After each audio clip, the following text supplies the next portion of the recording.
there, I'm John Glynn. What I'm going to look at today in my photography section here is just talking about the different types of cameras and why you might choose one system over another. A lot of people ask, what sort of camera to actually purchase, why do we have different camera systems, what is the difference between the different kinds of systems that we have. So I've got three with me. What I've got here is a camera here which has effectively a single lens reflex camera, if you like. It has a viewfinder. It has interchangeable lenses. I can take that lens off, there we are, and put it back on again. So it's just like a single lens reflex camera. The only thing is that when I look through this little viewfinder here, I'm actually looking at a TV monitor in the side, so I'm not actually really looking through the lens in real time. There's a little bit of a time delay between what I see through the lens and what I'm actually looking at on the actual viewer. A proper single lens reflex camera is this beast of a camera here, which when I look through the lens on this camera, I am actually physically looking through the viewfinder.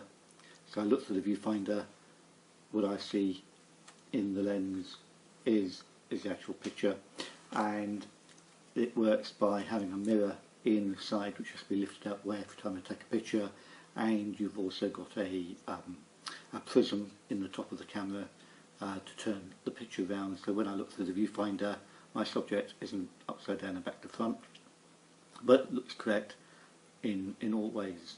And then I've got another little camera here which you might well utilise, and most people will have in their pocket all the time, and that is a mobile telephone. Mobile telephone, here's my little camera on the back, and you think, well, yeah, that's nice and light, nice and quick, nice and easy to carry around. Why do I want to carry a big hunking camera around with me when I can just use one of these? So when we're buying cameras, we have to think about maybe utilisation. Why do we have a camera? What are we going to use it for? And then we will start making decisions about the different kind of system we're going to go for. And the basic one, when we go to a camera shop, we all are told about pixels. Pixels in a camera is basically the data, the little squares that make up a photograph, and the more squares you've got, just like Lego, the bigger your picture can be, the more detail it will have, and therefore when you buy a camera it will say, oh, we've got 20 million pixels or 15 million pixels or something like that, and you think, wow, that's great. And it is feasible nowadays to get a mobile telephone camera with 40 million pixels. A lot of cameras now will have 15 to 20 million, lots of mobile telephone cameras will have 15 to 20 million pixels in them, and your digital camera that I've purchased here, this one has 20 million pixels as well, and my SLR camera has more than that, but most SLR single lens reflex cameras will be in the region of 20-25 million pixels. So we then have to question why do we not just go around with a mobile telephone and have a 20 million pixel camera on my mobile telephone?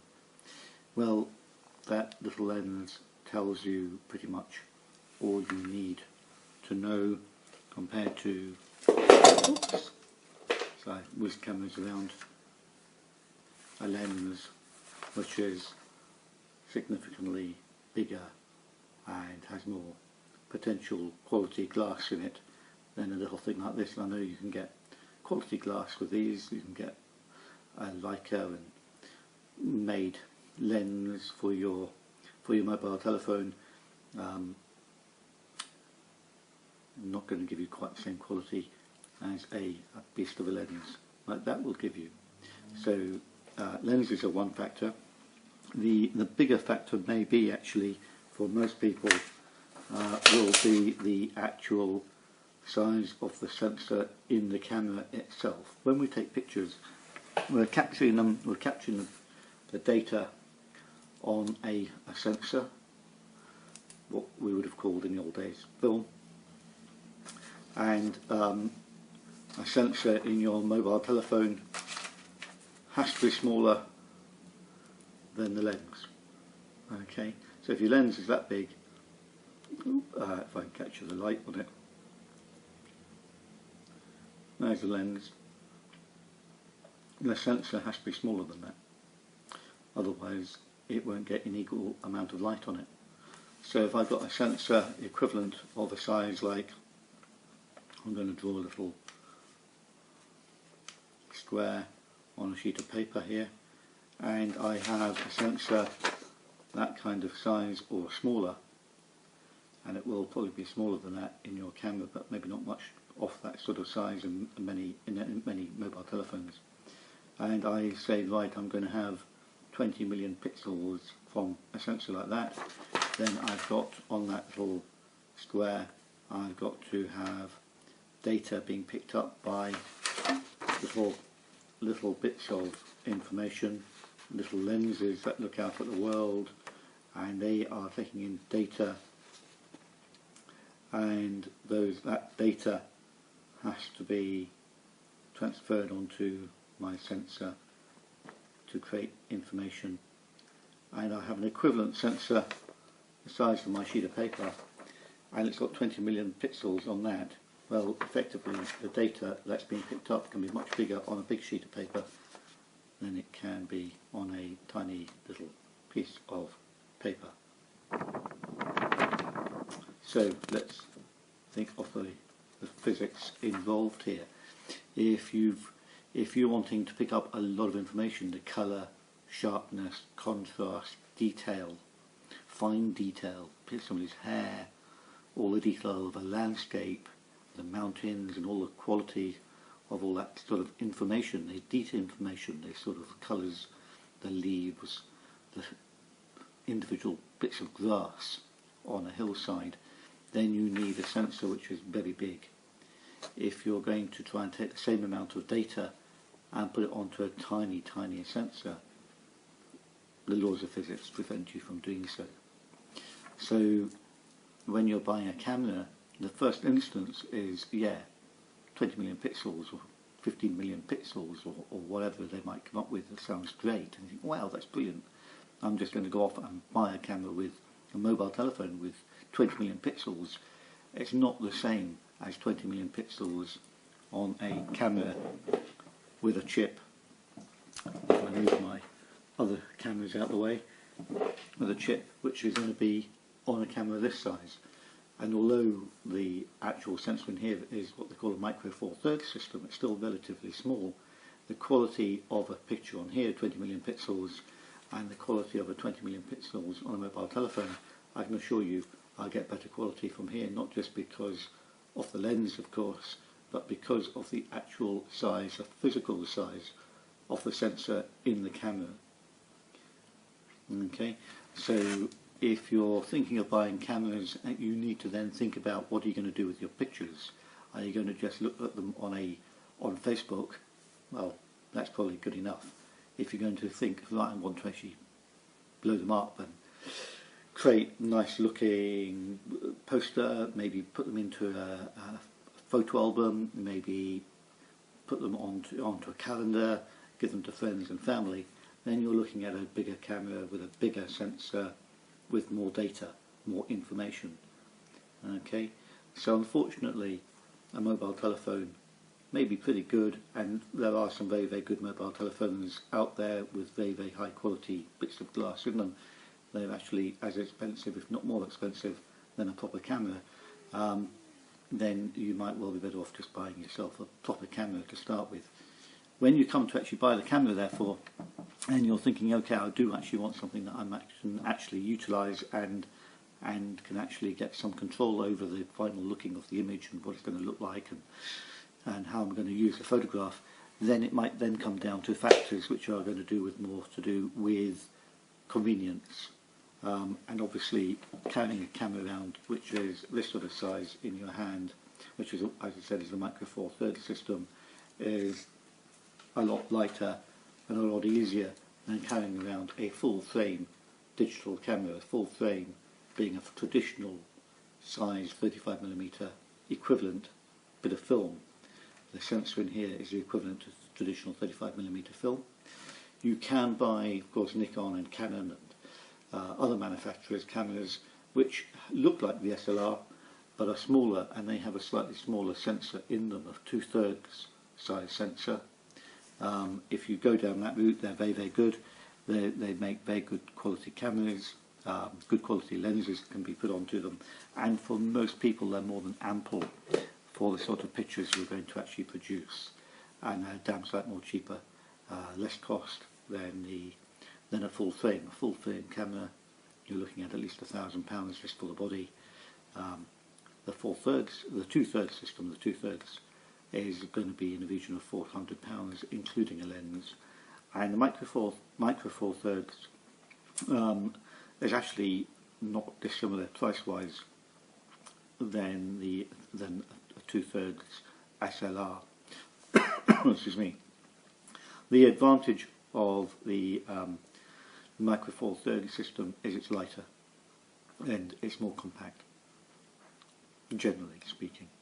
So when you're going to buy a camera, I would go into a camera shop. I wouldn't just buy a camera over the internet without having done some research on the weight of the camera, how the buttons feel on the camera, are they in the right position for you, do you like how they feel, are they in the right place for you if you're going to be pressing buttons on the back, are they going to be in the right position for your fingers, thumb, are they too small, are they too big, is the weight of the camera going to be okay for you to carry around. This camera I've got here, which is the Lumix GX8, is my favourite camera. It feels like a camera, it naturally fits in my particular hand, it fits my weight of when I'm carrying it, it takes up a natural position, and therefore I feel comfortable with it, and it's more of an extension of my hand and my eye, rather than me having to put up with weird positions of buttons just because of I like the camera butt. And I think any camera that you're going to be using often should be a camera which you feel comfortable with. If you find the camera uncomfortable to carry, heavy, buttons not in the right position, menu system confusing or complicated, you're not going to get it out of the box, you're going to just leave it. You're going to think, oh, I can't be bothered, I'll just use my mobile telephone. So when you're buying a camera, you need to make sure that you feel comfortable with it. When you go into a camera shop, it will have menus. These are all basically computers, and they're going to have various options and various menu systems. The camera shop, they're going to know them backwards. They're going to go through them at top speed and tell you can do this and do that. What you need to do is make sure that you can use the camera, that you feel comfortable with the camera, and what you should be doing then is you take the camera off the shop assistant, and if you can't fathom the menu and you have to keep on pressing buttons to get from one menu system to another menu system, then I would give the camera back and find a camera which you feel more comfortable with. That's why I would advise going to a camera shop rather than just buying off the internet and somebody saying, oh, I've got a Nikon, or I've got a Canon, or I've got an XYZ camera, and going by somebody else's recommendation when you haven't already tried a system out for yourself. So when you go and buy a camera, do pick up the camera, feel the camera, get used to it, get used to the sort of weight of the camera, where all the dials are, the buttons are, make sure it feels comfortable in your hand, and then also think about maybe what you're going to be doing with the camera when you come to take pictures. What sort of pictures are you going to be taking? Are you just going to be taking family pictures around the pool, on holiday, or are you intending to do sport photography, wildlife photography? You want something that can take pictures of whatever it might be. then you'll need a camera which has those functions available to you when you want them. Shutter speed might be important, aperture and the lens may be important as well, so these are factors when you buy the camera, that it's got the correct settings, and maybe picture quality with the actual size of the sensor in your camera as well. So there's quite a lot to think about. I would do a lot of research. I would go online, look at YouTube videos on what people choose and why they choose a camera. Try and work out what you're going to do with your camera before you go and purchase it. Otherwise you could end up spending a lot of money on a camera that you find that you don't actually like to use, or may not even be the right camera for what you want to use it for. Okay, have a good think about what camera to use, what you're going to buy. Talk to other people. If you come on my courses, I don't mind people not even having a camera really. Well, obviously it's ideal to take a camera with you, but you don't have to have the camera you're going to always use, because you can look at other people's cameras when you're going around. There's usually a group, and then you can go, oh, I like that camera, I like this camera, what do you think? And then you'd make decisions from there. So classes are a good idea, evening classes, day classes, just to get an overall picture rather than rushing off and buying a camera and then finding it's the wrong one for what you're wanting. So there are lots of different cameras on the market. Most of it is related to the size of the sensor that you'll get in the camera, and it will be in the technical detail, technical information about the camera, the size of the sensor. The bigger the sensor is inside the camera, the bigger the camera will be. The bigger the camera is, the bigger the lenses will be, the heavier the system will be, but the better quality the picture will be as well. So you have to then weigh up what it is you're wanting, whether the mobile telephone is good enough for taking pictures, or whether you want something a little bit more powerful with a bit more control over the final image. Okay, hopefully that helps maybe in thinking about what sort of camera system to go for. Thank you for